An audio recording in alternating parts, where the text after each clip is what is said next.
Так, вот собрали. Вот все подключение.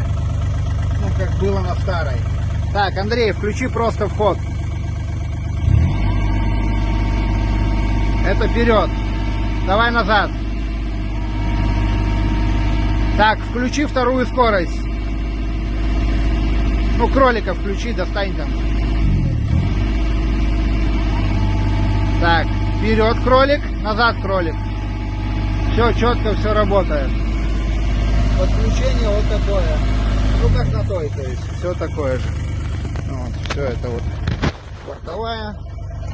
Наша старая. Ну, будем надеяться, что будет работать.